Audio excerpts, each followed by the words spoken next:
Hi friends, అందరికీ నమస్తే. ఈరోజు మా కుకింగ్ మురుకులు.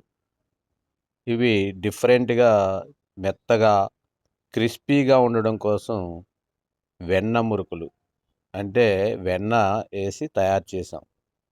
మిగతా ప్రాసెస్ అంతా సేమ్ ఉంటుంది. ఇక లేటెస్ట్ డిఫరెంట్‌గా కొద్దిగా రుచి కూడా ఎక్కువే ఉంది. మరి ఈ మురుకులు చాలా క్రిస్పీగా వచ్చాయి. చూడండి. మంచి రుచి. ఇక కుకింగ్‌లోకి వెళ్ళిపోదామండి.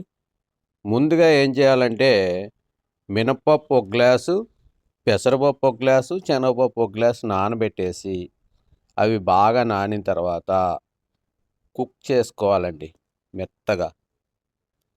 ఇలా కుక్కర్‌లో గానీ లేకపోతే ఓపెన్‌గా గానీ కుక్ చేసుకోవాలి. మనం మురుకుల కోసం 2 కిలోలు బియ్యం పిండి ఆడించి తీసుకున్నాం. దానిలో కొద్ది కారం, జీలకర్ర, కొద్దిగా లైట్‌గా పసుపు కూడా ఎయ్యాలండి. అలాగే నువ్వులు కూడా ఏసాం.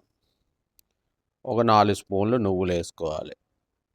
ఇవన్నీ బాగా ఇప్పుడు కారం ఏసాం కొద్దిగా. అలాగే ఒక స్పూన్ కారం ఏసాం. ఏదైతే పప్పులు నానబెట్టి కుక్ చేసామో అది మిక్సీలో ఏసి రుబ్బుకోవాలి. ఇప్పుడు వెన్న, ఇది చూడండి, ఇది వెన్న మరగబెట్టి అందులో కలిపాం. రుచి కూడా బాగుంటుంది. అలాగే క్రిస్పీగా కూడా వచ్చాయి. మెత్తగా బాగున్నాయి. ఏదైతే మనం పప్పు నానబెట్టి కుక్ చేసామో ఆ పప్పు కూడా పేస్ట్లా చేసేసుకొని మిక్సీలో వేసాం. అందులో కలిపేయండి. ఇప్పుడు డిఫరెంట్గా వచ్చాయి అనేది దీనిలో మేము తయారు చేసిన తర్వాతే తెలిసింది. మరి ఎంత రుచి ఉందంటే చెప్పలేం. మరి ఆ రుచి చూడాలంటే మీరు కూడా ట్రై చేసి చూడాలి. మేమైతే ఇలా కుక్ చేస్తున్నాం చూడండి. 2 కేజీలు ఆయిల్ తెచ్చాం.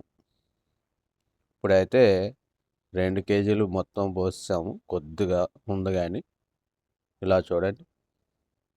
ఇలా ముందు డైరెక్ట్గా ఇలాగా వేసి చూసాం. చేయి కాలిపోతుందని మళ్ళీ ఇలా ట్రై చేయలేదు.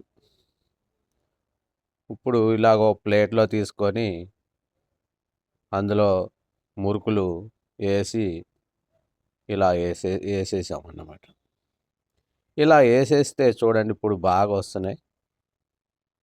వేడి కూడా తగలట్లే. ఇలా చూడండి. Easy method. ఈజీగా తయారు చేయడం కోసం మేము ఇలా చేసుకున్నాం. అదే మనం ఈ కడాయిలో పోయాలి అంటే ఈ చెయ్యి హీట్ ఎక్కిపోతుంది, కాలిపోతుంది. ముందుగా ఒక ప్లేట్లోకి తీసుకొని ఈ మురుకులు నొక్కేసుకుంటే సరిపోతుంది. ఇలాగే అన్నీ కూడా వేసేసాం. ఇలా పెద్దగా అంటే పెద్దగా వేసుకోవచ్చు, చిన్నగా అయితే చిన్నగా వేసుకోవచ్చు. పెద్దగా వేసినప్పుడు ఇడిపోతున్నాయి, కొన్ని ముక్కలు అయిపోతున్నాయండి, చూసుకోండి. చిన్నగా వేసుకుంటే ఇడిపోవు. మాకు ఫాస్ట్గా అయిపోవాలనే ఉద్దేశంతో అలా చేసాము. ఇగో చూడండి ఇలా వచ్చాయి. ఎంతో రుచికరమైన మురుకులు. మరి ఇలాగా మేము తయారు చేసిన ఫార్ములా ప్రాసెస్ ప్రకారంగా తయారు చేస్తే ఇంతే క్రిస్పీగా వస్తాయి. మంచి రుచికరమైన వెన్న మురుకులు. రుచి ఒకటే కాదండోయ్, క్రిస్పీ, మెత్తగా, పిల్లలు పెద్దవాళ్ళు అందరూ మంచి ఇష్టంగా తినేయచ్చు. ఈ స్నాక్స్ ఎప్పుడు పడితే అప్పుడు తినాలనిపిస్తుంది.